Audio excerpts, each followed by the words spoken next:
नमस्कार, मी अलका अत्राम। काल काँग्रेसच्या महिला मोर्चाच्या वतीने एक पत्रकार परिषद झाली आणि त्यामध्ये आदरणीय सुधीरभाऊ मुनगंटीवार यांच्यावर आरोप करण्यात आले आणि खरं तर मी त्यासाठी बोलायसाठी इथे आज आलेली आहे।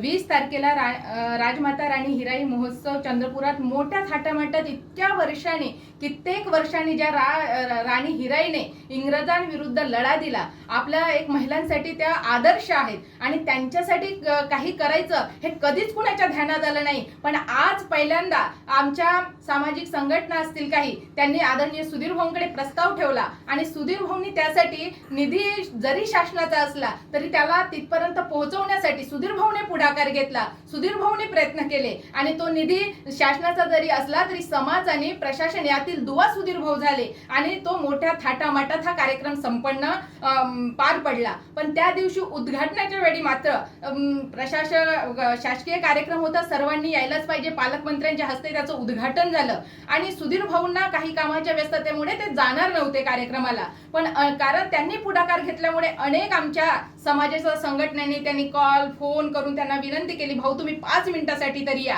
आणि सुधीरभाऊंनी वेळात वेळ काढून तिकडे पोहोचले। तेव्हापर्यंत खासदार मॅडमचं भाषण सुरू झालं होतं आणि अगदी साहजिक आहे, आपली भारतीय संस्कृती आणि आपण आपल्यातले एक माणुसकी पण आता पण जागृत आहे की एखाद्याने आपल्यासाठी काहीतरी केलं तर त्यांची कृतज्ञता व्यक्त करायची। तर नक्कीच तिकडे आमचे समाज बांधव होते आणि त्यांनी वाजत गाजत सुधीरभाऊंना घेऊन गेले। तर मला वाटतं की याच्यामध्ये त्यांना कुठला असा अपमान झाला किंवा त्यांचा काही अपमान करण्याचा सुधीरभाऊंचा उद्देश हा नक्कीच नव्हता। पण तिथे काय झालं, खरं तर ही एक खेदाची बाब आहे की यांचं भाषण सुरू असताना जर सुधीरभाऊ तिथे गेले आणि त्यांनी तर काही त्यांचं भाषण कंटिन्यू सुरू ठेवायला पाहिजे, पण यांना कुठेतरी ते कोणीतरी कुणासाठी काहीतरी करतंय ही एक मोठी खेदाची बाब आणि हा इगो हर्ट झाला त्यांचा आणि त्यांनी सांगितलं की माझा अपमान झाला। आणि मी आपल्याला सांगू इच्छिते खासदार मॅडम तुम्ही जेव्हापासून खासदार झाल्या महिलांसाठी कधीतरी काहीतरी करण्याचा प्रयत्न केला किंवा या जिल्ह्यात तुमच्या मतदारसंघात जेव्हा महिलांवर अत्याचार झाले कधीतरी कुणाच्या घरी जाऊन भेट तरी दिली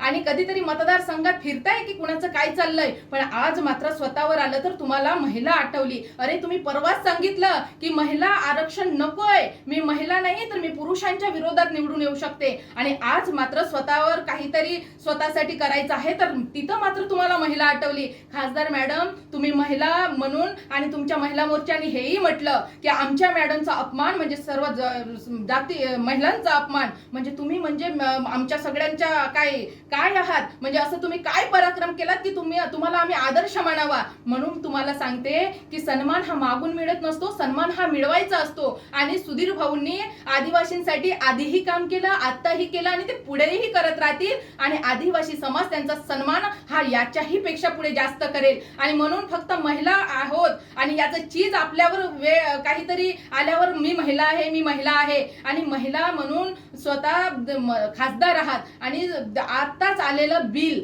तेव्हा तुम्ही सांगितलं आणि त्याचं असं जोरदार समर्थन केलं आणि तेव्हा सांगितलं की मी महिला म्हणून नाही तर मी कुणीतरी आहे म्हणून। तुम्ही तर खासदारांच्या पत्नी म्हणून निवडून आलात, पण प्रत्येक महिलेला तो अधिकार मिळत नाही, तो महिलांचा अधिकार तुम्ही हिसकावलात आणि आज तुम्ही सांगताय की माझा महिला म्हणून अपमान केला। प्रत्येक ठिकाणी महिला म्हणून अपमान आणि कामात तुम्ही असं कधी करत नाही की महिलांवर कुठे काही झालं तर जायचं आणि म्हणून हे आदिवासी समाज कदापिही सहन करणार नाही। आणि तुमचं हे वागणं आमचं अतिशय सुंदर कार्यक्रम त्या दिवशी पार पडत होता, कित्येक लोक जिल्ह्याच्या कानाकोपऱ्यातून आमचे आदिवासी बांधव तिथे आले आणि तुमचा हा गालबोट लावण्याचा जो प्रयत्न होता हा अगदी लाजिरवाणा प्रकार होता आणि म्हणून तुमचा निषेध करावा तेवढा कमी आहे। पण माझं एकच सांगणं आहे, तुम्ही महिला म्हणून जर स्वतःसाठी याचा वापर करत असाल तर या जिल्ह्यात तुमच्या मतदारसंघात तुमच्या तालुक्यात कित्येक असे महिलांचे संसार उद्ध्वस्त होताना तुम्हाला दिसत नाहीत, तेव्हा तुम्हाला महिला आठवत नाहीत की इथे सुद्धा महिला आहेत।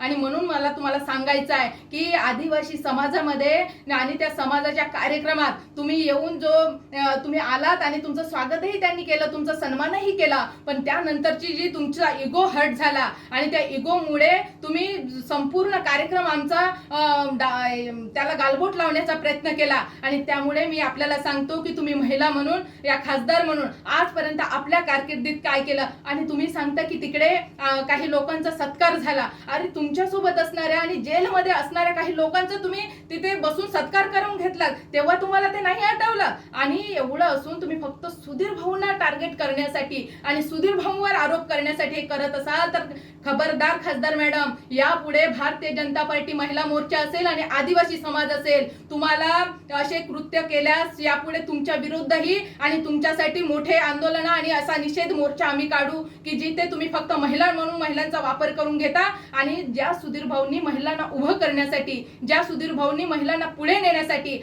आजपर्यंत प्रयत्न केला, तुम्ही सांगता त्या माननीय नरेंद्रजी मोदी यांच्या सभेतलं, अरे सुधीर भाऊनी तर तुमच्या सरकारची करतूत सांगितली त्यावेळेस की त्या फाळणी झाल्यानंतर तुम्ही कशा प्रकारे शीख समाजातील बहीण भावांना केलं आणि त्याचं यातही तुम्ही उल्लेख केलात. आणि अशी तुमची जी कारकीर्द आहे की जिला कुणी आठवणारही नाही की तुम्ही काय केलं, कुठल्या समाजासाठी काय केलं, कुठल्या महिलांसाठी काय केलं. तुमच्याच्याने काहीही जमत नाही ना. तुम्ही कधी पुढाकार घेऊन पुन्हा समाजासाठी काही करण्याचा प्रयत्न केला, महिलांसाठी काही प्रयत्न केला, पण आपल्यावर आल्यावर मात्र माझा अपमान आणि मी नारी आहे, मी महिला आहे म्हणून अपमान. आणि हे जे तुमचं आहे, हे दुतोंडी भाषा तुमची. जेव्हा महिलांचं बिल आलं तेव्हा विरोध करायचा, महिलांच्या विरोधात जायचं आणि आता मात्र सांगायचं की आमच्या ताईचा अपमान म्हणजे सर्वांचा अपमान. तुमची ताई आमच्यासाठी कोणी लागून जात नाही. अरे ज्या आदिवासी समाजासाठी ज्यांनी प्राणाची आहुती दिली, त्या राजमाता राणी हिराईचा तो उत्सव होता आणि त्याला सुद्धा या बाईंनी गालबोट लावलं. आणि म्हणून मी माझ्या वतीनं, माझ्या समाजाच्या वतीनं आणि आमच्या संपूर्ण महिला मोर्चाच्या वतीनं खासदार प्रतिभा धानोरकर यांचा निषेध करते की जिथे चांगलं काही होतं तिथं यांचं पोट दुखतं. आणि म्हणून मी प्रतिभा धानोरकर यांचा जाहीर निषेध करते.